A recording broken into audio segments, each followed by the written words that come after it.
everyone. Welcome to another episode of the Truths We Hide podcast. Today's guest is Aparna Venkataraman. I hope I said that right because we just tried to practice it like 5 times. But she is the founder of Beauty and Parenting. She's a parent coach, a motivational speaker, a meditation teacher, and essential oils educator. So I'm super excited to hear about all these things because I know that it'll hit one of us in a different way. So thank you so much for being on here, and I can't wait for you to share your story. Thank you so much for having me, Annette. I'm really excited to be here. And so with everything that I do, I know it's a mouthful of all the things that I do in life, but my focus for families in helping them feel more flow and joy and ease in their lives, I really help them to find fun ways to practice self-care with routines that are more consistent on a regular basis so that they're able to have the energy that they need for their families and also for themselves too. And so with meditation, finding time to be present and quiet really reflects on, in the family life, being able to hold that space for your family. As children are really sensitive, and I know that they pick up on a lot of our own energy. So just finding that quiet time, I think is one of the biggest things that I work with families on right now. And so a little bit of my background and my story is I've been helping families for the past 15 years, pretty much over half my life, in a lot of children's hospitals, a lot of nonprofit organizations like the Boys and Girls Club, Child Advocacy Center for children who've been abused, and a lot of like cancer units, a lot of neonatal units, premature babies. And also I used to be a toddler teacher, an infant toddler teacher in preschools too, in a couple of places in Pittsburgh and here in my hometown of Morgantown, West Virginia. And it's just fun because I've worked with children of all ages, obviously babies through up till like 25. And there's nothing that surprises me anymore about working with families. I've worked with families who are dealing with issues with poverty, families who are on the higher level of which having a bit more privilege, and just seeing the levels of stress that are out there, and just knowing that when we stop and pause and take that time to actually own what we want in life, sit with what we want, own it, then we're able to better find that direction for ourselves too. And so my backstory is that I was born a really premature baby, and I was in the hospital for 4 to 6 months, and I had a lot of complications, and I grew up dealing with a lot of anxiety and depression. Actually, I was really sensitive to my surroundings, which I only honestly figured out in the past maybe 5 or 6 years of being on my own inward, quiet, spiritual, mindful journey, and studying psychology, studying social work in my life. I really realized that, a lot of the anxiety and depression came from living in a stressful household. Having parents who were stressed out all the time, dealing with others' expectations, going through a lot of bullying, and then there's the traditional academic pressure, the pressure to compete with your sibling. All sorts of things can come up, or compete with other people in various ways. As I had a lot of extracurricular activities like dance and piano, and they filled me up, but I just wasn't able to focus fully on them because I felt so much pressure to be pretty, to stand out and do well and get awards and, do well in my classes and be great at my, be great at my extracurricular activities. And just that I wasn't able to quiet my mind and quiet my inner self. I didn't sleep well at night. I didn't have a self-care practice. I wasn't, it was not until maybe 5-6 years ago that I started meditating and actually really getting into the practice of sitting with myself. And, I was on antidepressants for 10 years, and I was seeing therapists all that time in various places from, high school through adulthood. And I wasn't able to really just be all there for myself. And so I went on to deal with a lot of toxic friendships, unhealthy romantic relationships, a lot of seeking that validation that I didn't really get from others growing up. And it's a really huge practice. So that's why I teach what I know. So I teach about honing a positive mindset, working on finding gratitude in life, especially right now with what's happening with the pandemic and everyone's routine shifting and things coming up that are really stressful. Just today we went and we ordered takeout, and it's a process. Everything is now an extra process. You can't just go outside, and and I honestly had a friend, a lovely elderly friend, come to me today and tell me that she and her family have been dealing with COVID, and so it's one of those things that every day is a new day, and we have to find some sense of gratitude, some sense of really sitting there and being with the people that we're with, being in the passion and in the work that we're doing, and being there for ourselves. Because we can get so wrapped up in the stress of it. But I know for me personally, for myself, if I'm focused on the emotional attachment to everything, then I'm not able to have that energy and be there for others too. And so when I'm working with a parent virtually or even, locally in person, as I was doing, they'll always come to me for something with their children or something with their spouse, or just something that's been, going on, whether it's a baby who can't sleep or a toddler who is biting and throwing tantrums, or a teenager who's just going through a lot with relationships or, their own routines and things like that in school. And, we'll work through those things, of course, but I always have to wonder how the parent is doing, how they're taking care of themselves, how they're actually, and, effective communication is a huge part of what I do, how they're actually responding verbally and non-verbally. And I teach this a lot in different webinars and sessions, that ability to, hone your presence and hone your sense of confidence and be mindful of how you are projecting yourself in the world. How you are projecting yourself to your family is really important, especially if you are at home with your family all the time right now, how you're able to show up. And so through all of this, I'm doing this without providing strict guidelines for parents. I don't want to create more stress for them, right? I don't want to add on a whole new thing that they have to do. They feel like they have to do, and then they decide they don't want to do it, or they don't have the energy to do it. And that becomes a stress in and of itself too. And so creating things that are quick and most effective, that they intrinsically love to do. That's a huge part of self-care. Your self-care should be something you love, something you love to do. And yeah, that's just basically my spiel of everything that I do and why I'm here in the world right now at this time too. No, I really love that, and I appreciate that, because it is so hard for parents who I just have my one son at home, my other daughter's in college, but to have the kids around you every single day, and you're trying to find that balance in this big change to keep them occupied, but to not lose your sanity.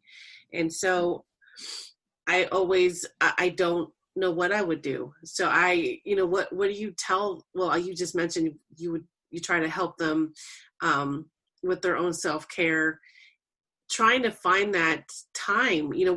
How do you find that time when you're with the kids, 8 a.m. to 8 p.m.? Do you bedtime or? Yeah, I mean, like I said, I obviously don't recommend like the same thing to every family. Every family has a completely different schedule now. I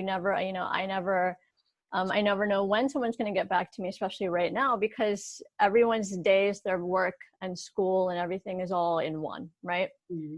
And so for some parents, it is their quietest time is bedtime, right? Their quietest time is bedtime. They'll take care of their children, sit down and help them to sleep, and then they'll have their own time.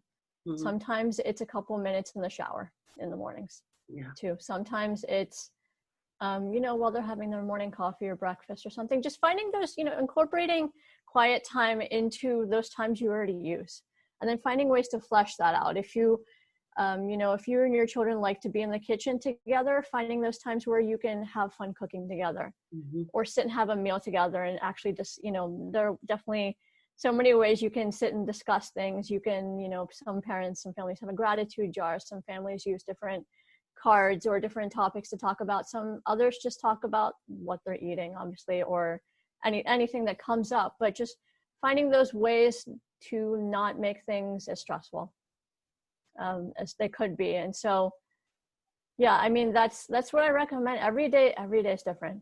It sure is. Yeah. So whenever, I mean, if you can get it in, I recommend, I don't even recommend anymore like a certain time period, because it varies for people.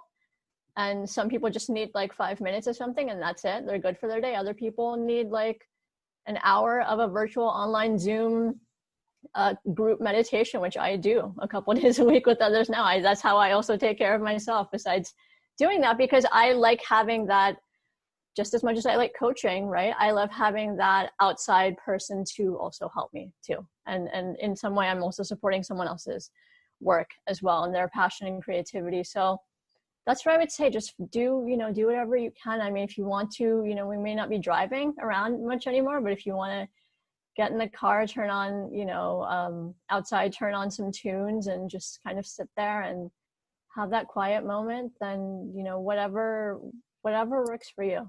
Don't be, as I've always said, don't be afraid to take that extra time for you. I know, you could be in the bathroom and need that extra moment. The children will be outside the door, but just, finding ways to just take that time for yourself. Right. Otherwise, you will end up finding ways to lash out, and it'll come out in different ways. You won't be able to sleep, you won't be able to focus. I've had those days where I was so focused on something else, something not going right in my life, that I ended up making other mistakes in my day. Right?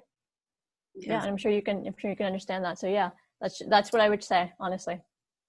No, that is, I mean, those are important things to think about. I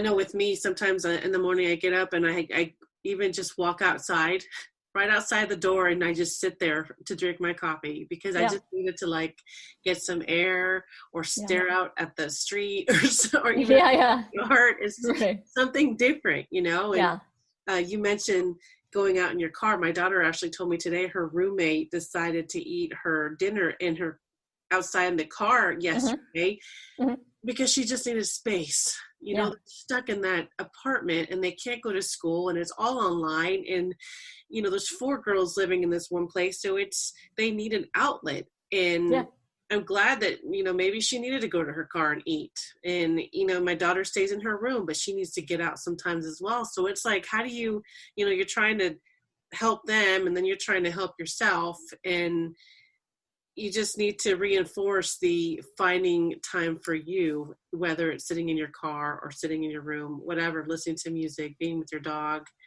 I think it's all these little ththings that you take for granted that now you have. Absolutely. And you need to appreciate it. And so my 17-year-old son here, and I know he's going a little bit stir crazy. So we've been trying to, bring him in the kitchen every now and then to learn how to cook something else, even though he's like, Mom, I know how to cook. Well, okay, cool. Let's do this then together. And all these life skills that you have to be creative. That's homeschool, right? Definitely homeschool. It is so hard, and he gets frustrated by mowing the lawn or cooking, and I know years from now he'll appreciate it. It's right now that I'm trying to keep. For sure. I also recommend things like, a lot of parents are into their kids learning yoga, learning some more sensory activities. I, educate others on essential oils, and there are things you can do to create your own blends, create your own kinds of products that are really fun, creating collage art, Play-Doh. A lot of people right now this spring season are starting to plant their own little gardens. Actually having their own little home gardens is fun. So anything, this is what I talk about a lot actually in interviews with families, is anything that's a sensory activity. You're using your senses, you're using your hands. In meditation sessions, I, place one hand on the heart, place one hand on the belly, and just tap into, when you're tapping into and actually physically touching your own body, that helps you to regulate. that helps you to self-regulate, that when you're doing it with your family, you co-regulate, right? And so that really helps to relieve that sense of tension. So, I mean, there are exercises like, placing a hand on a heart and a hand on the belly, taking a nice inhale for 4 seconds into the belly, and then making kind of a whistle O shape with your mouth and kind of exhaling that out. Mm-hmm. So the longer you exhale that out, the less, you're going to feel less stress, but it'll really push out and relieve a lot of that stress, mm-hmm. and really help to relax the body. So if your child is feeling really wound up, they can, like they're inflating a balloon, just kind of take that breath and then exhale and deflate too. And so that's a lot of what I recommend. You can also place a couple of fingers or the palms of your hand on your belly. Mm-hmm. When you're feeling wound up, when children are feeling wound up, they're feeling a lot of energy in their belly. A lot of that, and it actually honestly also could be hunger. It could be dehydration. It could be a lot of things. But when we're feeling wound up, just having that time where you're placing your hands on yourself, giving yourself that comfort is just a really, really nice practice. It's a nice practice to do, because we can get so tuned into, music on our headphones, looking at phones, looking at social media screens, the things we have to remember for our assignments, all sorts of things in our day, our calendar, that we forget that our bodies are really great tools to help us relieve stress too. So, I mean, there's that I'm looking at everything in your background too. There's a variety of things that that we have, and also knowing that sometimes just, sitting and being is enough too. So I know it's a struggle for families to find things that work and everything too, and always, and feel like they have to keep it together. But just, sometimes just sitting with your child, honoring how they're feeling, asking them how they're doing is a really nice, lovely practice too. Sometimes that's what we need. It's just someone to text us or phone us or just sit with us and ask us how we're actually doing. That is true, because we spend so much time of the day, giving orders and having them sit down and do homework and all this stuff, that you have to take a minute and ask them how they're doing, because we forget about that. We're so busy keeping them busy. But if you just take a minute and even have them draw it out or color it out, or there's so many ways to express your feelings that they can sing it out too. I know I have a lot of friends and a lot of parents whose kids have such lovely creative abilities too. I loved art as a child. I loved singing, and I learned some piano and sitar as a child. But I have a friend who her husband just launched a comic book drawing course online too. Wow. To draw some heroes and villains, because he's a comic book artist, and his physical business in the Philadelphia area is closed. So he decided to create an online course and actually just keep on showing those skills. And I'll send you the link to that later. But it's just like, just finding those ways to just kind of hone your talents. Hone your talents and do that. And like you said, we are tuned into being so busy that we also, after a work day, after a school day, 3 p.m. rolls around, we need that de-stress. We don't have that commute anymore, right? To de-stress. No school bus ride home, no car ride or train ride or whatever, bus back. So having that quiet time at the end of our day, I recommend it like 3 o'clock, 4 o'clock p.m. when we're kind of done with our day, to just sit down, have a beverage, have a snack, take a walk outside. It's a great time when a lot of people here go for walks, but just finding that time for yourself to de-stress. And I think you can agree that's a huge time when a lot of people are just, they're done for the day and they're not used to talking with people more and more, right? Right. How was your day, right? On the commute home always. So I definitely understand that. Yeah. I wanted to talk just a minute about essential oils, because I've been using them for years, and there's something about them that relaxes me, whether I diffuse them or I have one that I use specifically on my stomach when I get upset, and it's pretty powerful. So can you talk a little bit about your experience with it? How long have you been doing that?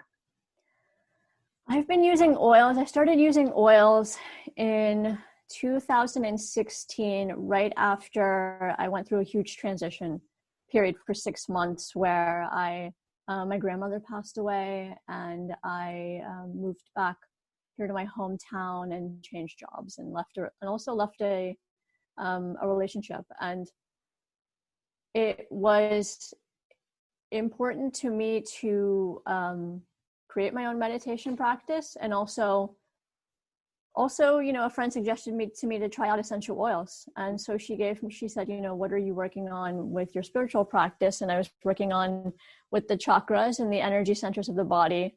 I was working on finding that sense of security and actually creativity and confidence, I will say, the lower 3 chakras. And so I was just needing that new, I thought it was fun. I wanted to use essential oils, and I wanted some new kind of sensory experience for myself.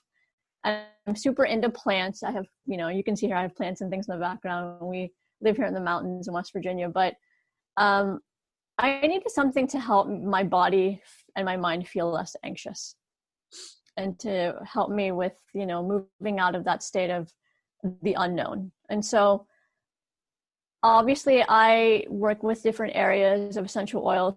I use it in my, for sleep. I use it in my skincare. I help families use it to relax, to find that mental alertness and focus in their wellness and in their immune support too. Mm-hmm. And there are, sharing it with my own family and friends. And I've helped others who were dealing with like substance abuse recovery too. I've helped a lot of university students here who are going through that and just needing that extra component to, shift their vibration, mm-hmm. shift out of what they're feeling for the day, and just find that sense of how to regulate mm-hmm. as well. So those are really the main ways that I love to use oils. And I could sit there and talk all day about essential oils. I use probably about 10 a day. I use a couple in the morning, a lot at night to help me sleep. I've found that I'm not somebody who diffuses much. I'm someone who actually just massages it into my body mm-hmm. or inhales it. That's just like, I think my body just physically like really loves that. Mm-hmm. That's a nice practice as well. It's just taking that time for yourself and just, adding an oil to a body lotion and just massaging it into your skin, even if you're, even when you're not like, having a physical issue or something like that going on too. Mm-hmm. So what would you like to know more about it? I'm sure there's so much, because you could get into blends, you could get into I know there's so much. I just wanted people to, because some people don't believe in it, and that's okay. But I love that you do that you educate about it, because I use it myself, and kids use it sometimes as well. But it's the one thing that I love to do with others is to help them. I love sitting with a box of oils or sending them a bunch of samples and helping them to creatively just hone their intuition mm-hmm. and feel called to use what they use, because I don't always know what somebody needs. And so working with the emotional properties, I have resources that talk about the emotional properties of an oil, talk about, whether it's for communication, whether it's for, mental alertness, or something that's going to be really healing for you. Just finding something that works best for you. I've met a lot of men in my life, a lot of male friends here who are really drawn to peppermint oil. It's a really invigorating oil. It keeps you alert, but it's also an oil that helps you have a more buoyant heart. Mm. And so that'll help you if you're going through a lot of healing. If you're needing that emotional support, then it's something it's one of those really versatile oils too. You could use it in cooking as well. But that's something, I have to educate families on the effectiveness, on the safety, on the guidelines, especially, parents who have babies, little young ones too, mm-hmm. on the best ways to use them. I generally recommend, to start out with a few, inhale whatever you'd like to. If you don't feel called to use it, then, come back to it later, whatever you want to do. You can take a toothpick and dip it into the bottle, and use less than a drop if you need to, because oils are so potent. Mm-hmm. And so, using it with a carrier oil that calls to you, I love argan oil. Mm-hmm. That's a really lightweight oil, especially it's great for the skin too, if you're using it on there. You can test it for children on the inner elbow. Mm-hmm. And then, test it for 24 hours, see if there's any kind of reaction, those kinds of things. And so just use whatever feels called to you. I use the doTERRA brand. I am really invested in the humanitarian aspect of the company. I've gotten to help children and teen girls in Kenya, in India, in Russia, in a lot of places, getting to help a lot of laborers who source these oils and help to create these oils from different parts of the world. Having that shared experience of finding an oil from India, where my family is from, and getting to show them sourcing videos, talk about the cultures and those oils too, is a really nice bonding experience for my family and I too, because they've been getting into oils as well. And just playing around, like I've had a lot of times where I've massaged my mom who is going through some physical experiences or whatnot too, and just having that bonding moment. I know at bedtime, a lot of parents love to massage oils into their children, or the kids love to have a roller and roll it on have it rolled on their spine. It just feels really good to them too. Yeah. When you're not feeling well, just having that new connection to your body feels really good to you. So I just urge you to play around with it. Use whatever, whatever oils you feel called to use, whatever brand, but I'm here if you have any questions for sure. No, thank you for sharing that. I love doTERRA as well. I've been using them for 5 years, so I really believe in that. And a peppermint's my favorite. Yeah. Coming, but thank you for sharing that. I encourage the listeners to just try it out, test it out. You might find something you like, and it really does help. So, but for sure, yeah. And I also, by the way, I also do offer free 30-minute consultations with others if they want to just learn more and have questions. And just because, I obviously send out samples, but just because I always want to just educate others as much as I can too. And so having video chats or phone chats, just really having that conversation and honing in on what kind of emotional experience they're having, what kinds of things they would love to incorporate into their lifestyle is really fun for me to do. That's awesome. Thank you for that. Yeah. Where can people find you if they want to connect with you on any one of these topics? Yeah, you can find me at beautyinparenting.com, all one word. You can reach out to me at Beauty in Parenting on Facebook and Instagram. And all my contact information is at beautyinparenting.com. I also have an online conference that I'm putting together with so many other parent coaches and experts called Revolutionizing Parenthood. It launches on Saturday, April 25th, coming up soon. And it's a completely free conference that was supposed to be held in Philadelphia next weekend. But it is a completely free conference we are offering to families all over. And we will have so many workshops, digital worksheets, some how-to videos, a lot of videos from our sponsors who have products, food products, all sorts of things for families. And so you can go and register at revolutionizingparenthood.com, and you'll have lifetime access to all of our recordings and everything. That's amazing. Sure, a lot of people are going to want to do that. And I'll be sharing more on that on breathwork techniques and essential oil pairings, actually, in that and all about fun self-care. So that's, if you want to learn more about oils and things like that, go ahead and watch that. Yeah. It's wonderful. Well, thank you so much for sharing your story and for doing everything that you do, because I know that it's needed, absolutely needed out there. And I will share this information in the show notes. And yes, thank you again for everything. No, thank you again so much, Anna. And I just wanted to say really quickly, I also, if you're listening to this in April or maybe the beginning of May, I have some really special rates going on for private coaching and for private meditation sessions that I offer for 30 minutes or an hour. And so we get to work one-on-one on any areas of focus that you're needing right now, any areas of stress, and how I can support you through self-care or communication, whatever's going on with your family. And so I'm happy to do that as a service right now, because I know a lot of us are having a budget right now with what's going on and taking care of ourselves. So I'm happy to be of service in that way to you all. That's perfect. Thank you so much for offering that. You're welcome. Thank you so much again, and we will talk to you soon. Thank you so much for having me, Annette. Of course. If you haven't heard about Anchor, it's the easiest way to make a podcast. Let me explain. It's free. There's a creation tool that allows you to record and edit your podcast right from your phone or your computer. Anchor will distribute your podcast for you so it can be heard on Spotify, Apple Podcasts, and many more. You can also make money from your podcast with no minimum listenership. It's everything you need to make a podcast in one place. Download the free Anchor app or go to anchor.fm to get started. Thank you for listening to the Truths We Hide podcast, created by A Wild Ride Called Life. To find out more about our mission, visit www.awildridecalledlife.com.